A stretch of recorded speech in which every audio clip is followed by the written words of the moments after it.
حضرت سعد بن معاذ رضی اللہ تعالیٰ عنہ کا جب جنازہ تھا، فرماتے ہم جا رہے تھے تو 5-6 قبریں تھیں، تو حضور نے فرمایا کن کی قبریں؟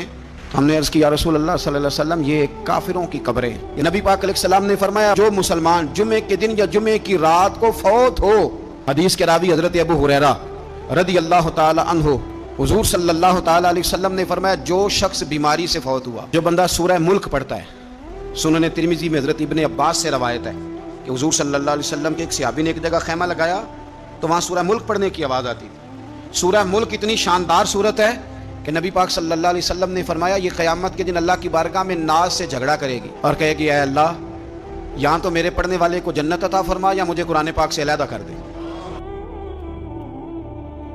اب عذاب قبر جو ہے، قبر کے اندر جو انسان کا عذاب ہے تو وہ بھی عالم برزخ کا عذاب ہے۔ میرے رسول کریم صلی اللہ تعالی علیہ وسلم نے کچھ چیزوں سے پناہ مانگی ہے، خود حضور نے، رسول کریم علیہ الصلوۃ والسلام نے پناہ مانگی۔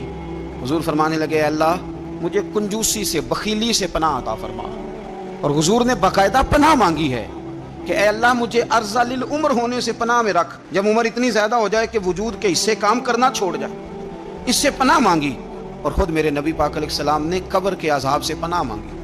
یہ تعلیم امت کے لیے کہ تم بھی پناہ مانگو عذاب قبر سے۔ قبر کا عذاب برحق ہے، قبر کے لیے تیاری کر کے رکھنا، اپنی قبر کو یاد رکھنا، مر جانے کو یاد رکھنا۔ حضرت سعد بن معاذ رضی اللہ تعالیٰ عنہ کا جب جنازہ تھا تو صحابہ کرام فرماتے ہیں کہ حضور نے نماز جنازہ کی امامت فرمائی تو قبر کے تیار ہونے میں کچھ دیر تھی، تو رسول کریم صلی اللہ علیہ وسلم زمین پر بیٹھ گئے اور ایک لکڑی سے حضور زمین کریدنے لگے۔ ہم محو انتظار تھے کہ اللہ کے رسول صلی اللہ علیہ وسلم سر مبارک اٹھائیں، ہمیں کو نصیحت کریں۔ فرماتے حضور نے سر اقدس اٹھایا تو حضور کی آنکھوں میں آنسو تھے، اور رو کے حضور فرمانے لگے، رو کے کہ اس قبر کے عذاب سے رب کی پناہ مانگو اور اس کے لیے تیاری کر لو، یہ بڑا سخت دن ہے۔ رو کے حضور نے فرمایا، رو کے۔ آج تو لوگ مذاق بناتے ہیں، کچھ فقیر صوفی درویش کہلانے والے بھی، وہ کہتے ہیں جو مولوی بتا رہے ہیں نا قبر میں بچھو ہوں گے، سانپ ہوں گے، یہ تو مولوی اپنی قبر بتا رہا ہے، ہمارا اس سے کیا لینا دینا ہے۔ خدا سے ڈریں۔ وہ چیزیں جو احادیث مبارکہ میں آ گئیں، جس سے نبی پاک نے ہمیں ڈرایا، ہمیں سمجھایا، آپ اس تنبیہ کو، اس نصیحت کو آپ اس رنگ میں لیں گے کہ مذاق بنایا جائے گا دین کا، بجائے اس کے کہ اس سے ڈرا جائے۔ حضرت سیدنا براء بن عازب رضی اللہ تعالیٰ عنہ ارشاد فرماتے ہیں کہ میں نے نبی پاک صلی اللہ تعالیٰ علیہ وآلہ وسلم سے خود اس بات کو سنا ہے، خود رسول کریم صلی اللہ علیہ وسلم نے فرمایا۔ حضرت زید بن ثابت رضی اللہ تعالیٰ عنہ بھی اس بات کے راوی ہیں، فرماتے ہم جا رہے تھے تو 5-6 قبریں تھیں، تو حضور نے فرمایا کن کی قبریں؟ ہم نے عرض کی یا رسول اللہ صلی اللہ علیہ وسلم یہ کافروں کی قبریں ہیں۔ یہ صحیح مسلم میں حدیث موجود ہے، کفار کی قبریں۔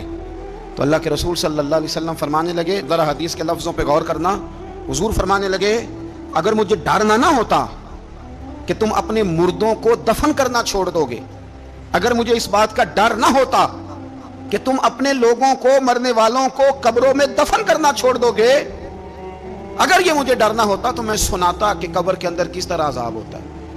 تمہیں دنیا میں رہ کے میں سناتا، پر ڈر ہے کہ کہیں تم اپنے مرنے والوں کو قبروں میں دفن کرنا چھوڑ ہی نہ دو، اس لیے میں تمہیں یہ بات نہیں بتاتا۔ اور میرے رسول کریم صلی اللہ تعالی علیہ وآلہ وسلم نے پھر ارشاد فرمایا، اپنے غلاموں کی طرف نظر فرمائی، یہ بات کہہ کے کہ اگر مجھے ڈر نہ ہوتا کہ تم دفن کرنا چھوڑ دو گے تو تمہیں میں سنا دیتا کہ قبر میں کیا عذاب ہوتا ہے۔ پھر حضور نے صحابہ سے فرمایا چلو بھائی دوزخ کے عذاب سے اللہ کی پناہ مانگو۔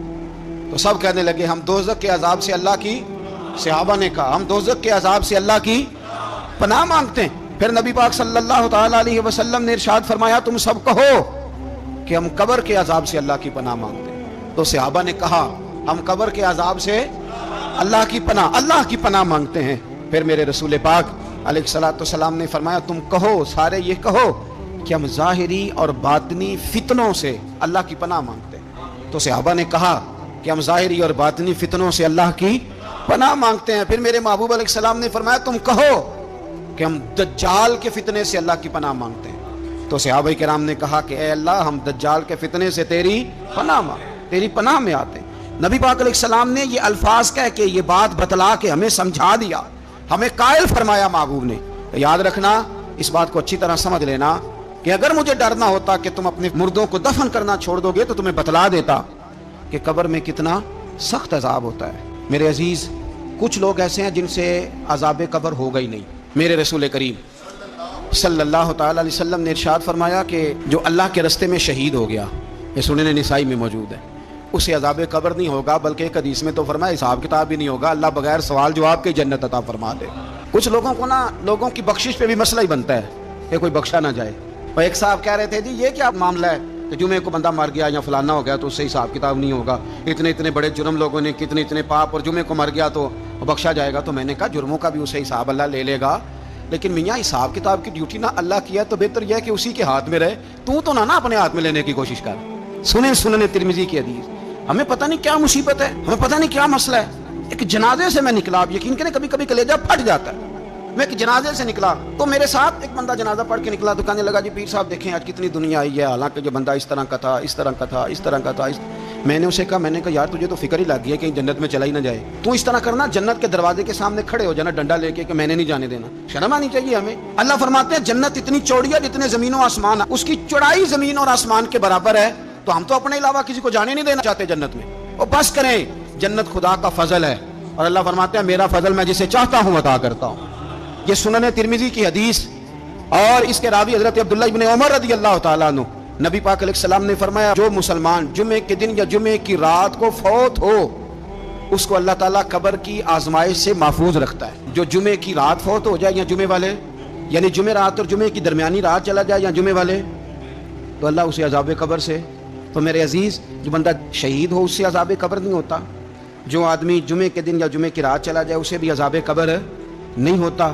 اور میرے رسول کریم صلی اللہ تعالیٰ علیہ وسلم نے فرمایا جو بندہ ایک دن اور ایک رات، یہ حدیث صحیح مسلم میں، سنن ترمذی میں، مصنف عبدالرزاق میں موجود ہے، ایک دن اور ایک رات اللہ کی رضا کے لیے اسلامی سرحد پہ پہرا دے۔ میں اور آپ سوئے ہوئے ہیں، لیکن وہ لوگ جو فوجی بارڈروں پہ کھڑے ہیں، دیکھو مدینے والے محبوب کس کس پہ کرم فرماتے ہیں۔ ساری عمر نہیں، 24-25 سال کی سروس نہیں، فرمایا ایک دن اور ایک رات اللہ کی رضا کے لیے جو اسلامی سرحد پر پہرا دے، مسلمانوں کو کافروں سے بچائے، رب اسے عذاب قبر نہیں دے گا، اسے اللہ تعالیٰ اپنے فضل سے معاف فرما دے گا۔ ایک رات اور ایک، آپ کیا سمجھتے ہیں کہ ان فوجیوں کی کوئی چھوٹی شان ہے؟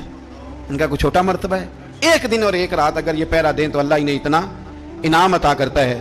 اسی طرح سن لو، یہ ذرا غور سے سننا، ابن ماجہ کی حدیث، اور اس کے علاوہ مسند ابو یعلا میں موجود حدیث کے راوی حضرت ابو ہریرہ رضی اللہ تعالی عنہ، حضور صلی اللہ تعالیٰ علیہ وسلم نے فرمایا جو شخص بیماری سے فوت ہوا، قربان جاؤں میرے محبوب نے بیماری کا نام ہی نہیں لیا، فرمایا کوئی بھی بیماری ہو، فرمایا جو آدمی بیماری سے فوت ہوا اللہ اسے شہادت کی موت عطا فرمائے گا، اور وہ عذاب قبر سے اور قبر کے امتحان سے بھی محفوظ رہے گا، اور حضور فرماتے ہیں اس کو صبح اور شام جنت کے باغوں میں سے رزق دیا جائے گا۔ جو کسی بھی بیماری سے مرا، یہ لوگ بیماری سے مر رہے ہیں تو لوگوں نے اچھوت سمجھ رہے ہیں، اچھوت، یہ اچھوت نہیں ہے، اس لیے کہ لوارث نہیں، یہ خدا رسول کے ماننے والے ہیں، تم انہیں اچھوت کہہ رہے ہو، اور مدینے والے رسول انہیں شہید فرما رہے ہیں۔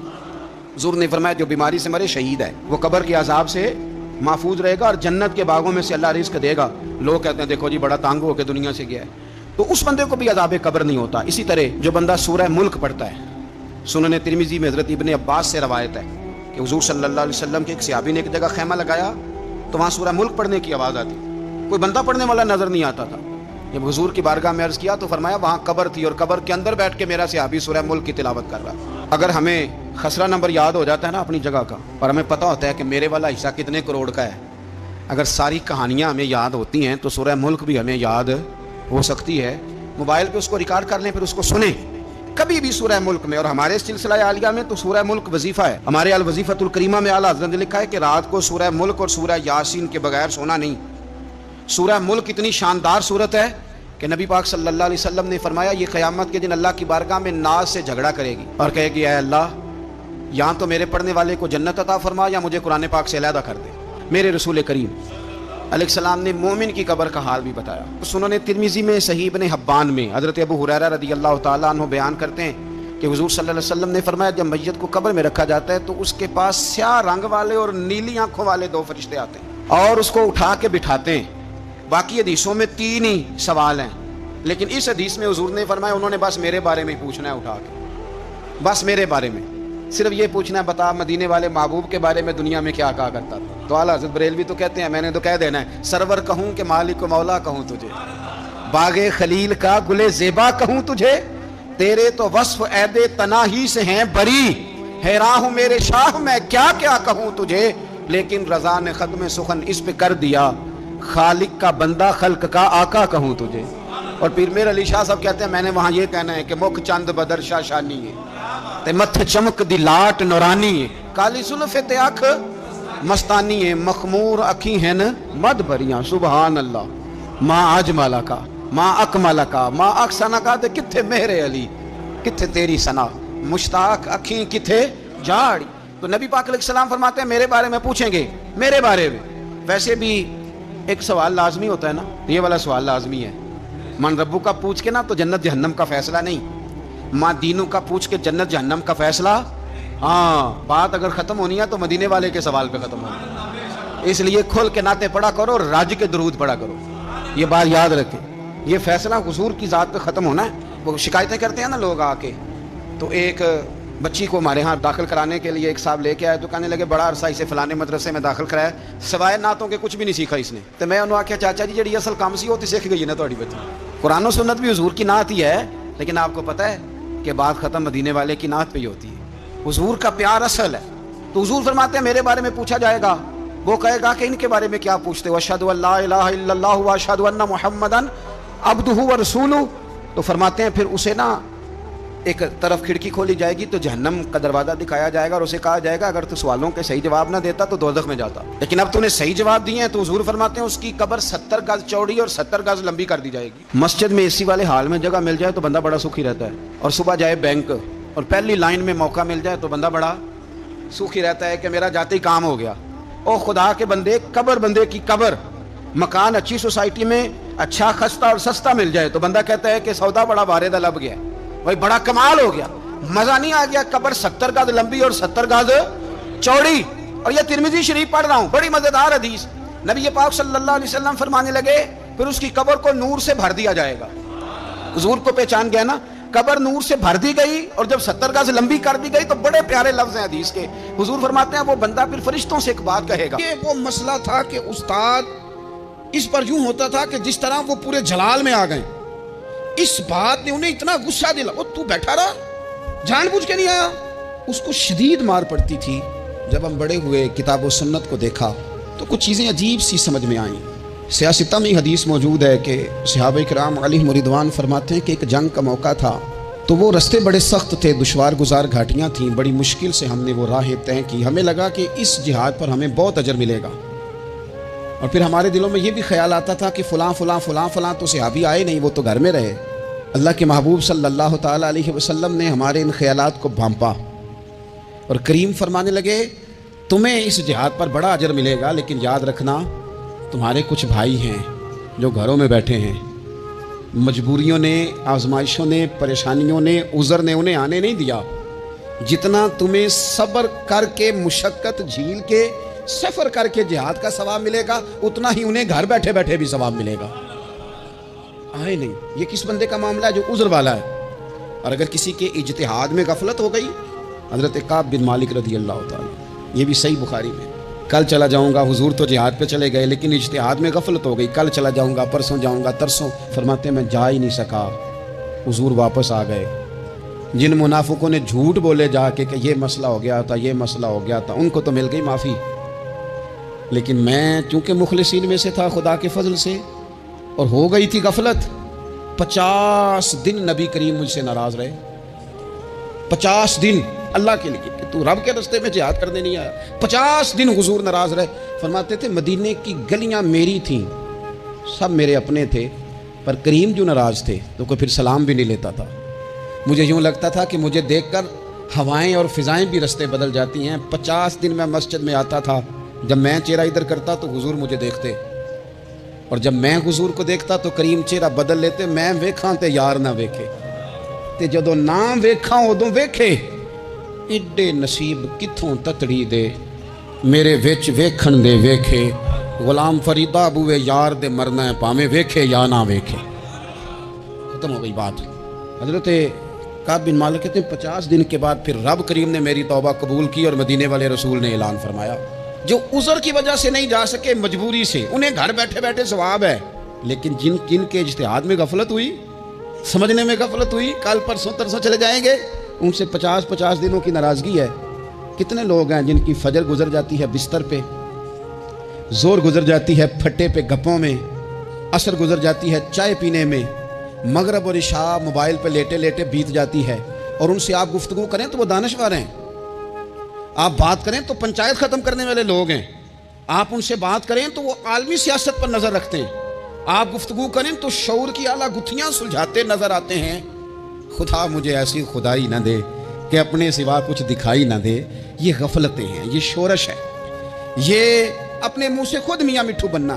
اس غفلت کو تھوڑا سا توڑا جائے، ورنہ زنگ لگ جاتا ہے صلاحیتوں کو۔ جو لوگ تھوڑے دن موٹر سائیکل نہیں نہ چلاتے، ان کے لیے مشکل ہو جاتا ہے پھر اس کو سٹارٹ کرنا بھی۔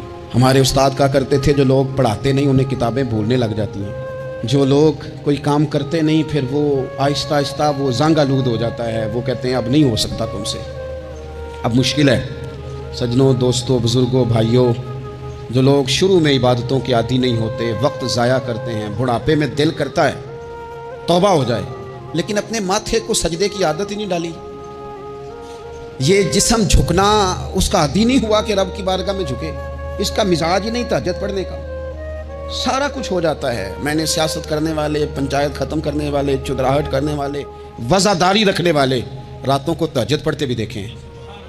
میں نے قرآن پاک سے پیار کرتے دیکھے ہیں، میں گواہ ہوں بہت سارے لوگوں کا۔ یہ کام ہو جاتا ہے، شرط یہ ہے کہ بندہ اپنی غفلت کی پٹی تھوڑی دیر کے لیے کھولے۔ دوسری بات یہ کہ ہم خوش فہمیوں میں بڑا زندہ ہیں، بڑا زندہ ہے، بڑا اوہو، یعنی 2 4 5۔ کچھ لوگ کہتے ہیں اللہ کریم بڑا ہے۔ اللہ اگر کریم بڑا ہے نا میرے بھائی، تو نبی پاک صلی اللہ علیہ وسلم نے فرمایا وہ بڑا بیوقوف ہے جو خدا کی رحمت کی امید بھی رکھے اور اللہ کو ناراض بھی کرے، تو بیوقوف بندہ ہے۔ اگر وہ کریم ہے تو پھر تو محبت میں ہی اس کی بات مان، بات تو پھر بھی نہیں مان رہا۔ کچھ لوگ کہتے ہیں نبی پاک صلی اللہ تعالیٰ علیہ وآلہ وسلم شفاعت کریں گے، بھئی ہمارا تو سہارا ہی اس بات پہ ہے، حضور سفارش کریں گے، پر نبی پاک نے درجنوں جگہوں کہا ہے جو میرے طریقے پہ نہ چلے فلیس منا، مجھ سے نہیں۔ حضور نے فرمایا جو بڑے کی توقیر نہ کرے، چھوٹے پہ رحم نہ کرے، وہ مجھ سے نہیں۔ فرمایا جو ملاوٹ کرے وہ ہم میں سے۔ تو یہ حدیثیں بھی تو یاد رکھو نا۔ شفاعت کی بات انکار نہیں، حضور گناہگاروں کی ہی کریں گے، لیکن یہ حضور نے جو ہمیں اسباق پڑھایا یہ کس لیے پڑھائے؟ یہ بھی تو ہماری سمجھ کے لیے ہے نا۔ یہ ساری چیزیں ہم نے غفلت بنا کے اپنے اوپر اوڑھ لی۔ اور پھر سب سے بڑی بات یہ، جو لوگ جنت کے وارث اور مالک ہیں نا، کریم محبوب نے فرمایا یہ جو میری بیٹی فاطمہ ہے جنتی عورتوں کی سردار ہے، تو یہ تو جنت کی مالکہ اور وارثہ ہیں۔ وہ تو ساری رات ہی نماز پڑھتی تھی، تو سارا دن عبادت کرتی تھی، پاک سب سے زیادہ تو ان کو تھا، تو یہ تو 1 منٹ کے لیے مصلی سے جدا نہیں ہوئے۔ اور جنہوں نے صرف امید لگائی ہے، کوئی ان کے پاس ڈگری نہیں، وہ بن کے بیٹھ گئے ہیں، وہ کہتے ہیں جناب جنت، مطلب ہم جسے کہیں کہ معاذ اللہ وہ جائے گا، دوسرے کو جانے دیتے ہیں۔ اپنی زندگی میں خوش فہمیاں نہ لائیں، یہ غفلت پیدا کرتی ہیں۔ غفلت بڑی خطرناک چیز کا نام ہے۔ جب بندہ غافل ہو جاتا ہے، میں آپ سے ایک بات عرض کروں، حضرت عبداللہ ابن مسعود فرماتے ہیں کہ مومن رائی کے دانے کے برابر غلطی ہو جائے تو اسے لگتا ہے میرے سر پہ پہاڑ کھڑا ہے، اور فرمایا جو منافق ہوتا ہے نا، وہ پہاڑ کے برابر گناہ کر کے کہتا ہے بات ہی کوئی نہیں، فلانا بھی کرتا ہے، یہ بھی کرتا ہے، ساری دنیا کر رہی ہے۔ یہ نفاق کی علامت ہے، اگرچہ بعض نے اسے نفاق عملی کہا، اعتقادی نہیں کہا۔ عزیز دوست، جب آپ چھوٹی گناہ، چھوٹی غلطی کرتے ہیں تو پھر وہ چھوٹی چھوٹی غلطیاں پہاڑ بنتی ہیں، چھوٹی چھوٹی۔ وہ حضور نے فرمایا نا، جب تو ایک گناہ کرتا ہے تو تیرے دل پہ ایک دھبا لگتا ہے، نہ توبہ کرے تو دوسرا لگتا ہے، نہ کرے تو تیسرا، پھر دل کالا سیاہ ہو جاتا ہے۔ چھوٹی چھوٹی غفلتیں بڑی غفلتوں کو جنم دیتی ہیں، چھوٹی چھوٹی کمزوریاں بڑی کمزوریوں کو لے کے آتی ہیں۔ اسی طرح بخاری مسلم میں حدیث ہے، نبی پاک صلی اللہ تعالیٰ علیہ وسلم نے فرمایا کچھ لوگ کھلم کھلا گناہ کریں گے قیامت کے قریب۔ اعلانیہ، یا رسول اللہ صلی اللہ علیہ وسلم وہ کس طرح؟ تو حضور فرماتے ہیں انہوں نے رات کو غلطی کی تھی، رب نے ان کی غلطی پر پردہ ڈال دیا، انہوں نے سویرے اٹھ کے خود لوگوں کو بتانا شروع کیا، اور دیکھا میں نے رات یہ کیا، معاذ اللہ۔ فرمایا جب انہوں نے اللہ کے پردے کو کھولا تو پھر رب نے بھی ان کا پردہ کھول دیا۔ او میرے دوستو، بتاؤ نا، جس کے رب پردے کھول دے پھر کون ہے جو اس کی پردہ داری کرے؟ کون ہے جو پردہ پوشی کرے؟ حضور فرماتے اس نے کلم کلا گناہ، فخر سے بتاتے ہیں لوگ یہ کرتا۔ میں بڑے ادب سے عرض کروں گا بزرگوں کی خدمت میں، جو بڑی عمر کے ہیں، جن کی اب اولادیں ہیں، اگر ان کی زندگی میں کچھ ایسی کمزوریاں ہیں تو بچوں کو سمجھانے کے لیے بھی اس کو ڈسکس نہ کریں، ہم یہ کرتے تھے، ہم یہ کرتے تھے، اس کا کوئی فائدہ نہیں، یہ ہم کر کے دیکھا ہے سارا کچھ۔ نہ نہ نہ نہ، جس طرح گناہ گناہ ہے، اس طرح گناہ کا اظہار بھی گناہ ہے۔ آپ ڈبل جرم کر رہے ہیں, آپ دلیر کر رہے ہیں سامنے والے کو کہ تو بھی کر, خیر ہے. بلکہ ایک نوجوان مجھے ایک دفعہ کہنے لگا جی ابا جی کہتے ہیں میں نے 35 سال یہ کام کیا ہے, یہ سب غلط ہے. تو میں نے ابا جی سے کہا چلو 15 کو سال مجھے بھی کر لینے دو, پھر میں بھی توبہ کر لوں گا. یہ ہم لوگوں کو دعوت دے رہے ہیں کہ غلط کام کرو. قرآن مجید کو آپ دیکھیں گے نا سورہ یاسین کے اندر, یہ بھلا کفر کیوں ہوتا تھا, منافقت کیسے پیدا ہوتی تھی, بت پرستی کیسے عام ہوتی تھی, دنیا کے اندر ستارہ پرست, سورج پرست, چاند کی پوجا کرنے والے یہ لوگ کیسے پیدا ہوتے تھے, غفلت کی وجہ سے. جیسے جیسے یہ اللہ کی بارگاہ سے دور ہوتے جاتے, یہ مختلف قسم کی عبادتوں میں, شرک میں, کفر میں مبتلا ہوتے جاتے. قرآن مجید سورہ یاسین کے اندر ارشاد فرماتا ہے کہ اللہ تبارک و تعالیٰ نے قرآن مجید کو اس لیے اتارا ہے لِتُنذِرَ قَوْمًا مَا أُنذِرَ آبَاؤُهُمْ, تاکہ آپ ان لوگوں کو ڈرائیں جن کے باپ دادا کو نہیں ڈرایا گیا. اور نتیجہ کیا ہوا, فَهُمْ غَافِلُونَ, وہ لوگ غفلت میں چلے گئے, ڈرایا نہیں گیا, سمجھایا نہیں گیا, کسی نے سبق نہیں پڑھایا. تو میں آپ سب سے گزارش کروں گا کہ خیر کی بات بتاتے رہیں, خیر کی بات کہتے رہیں. خیر کی بات جو ہوتی ہے یہ فائدہ کرتی ہے ہمیشہ, تو غفلتیں اپنی دور کرنی چاہیے.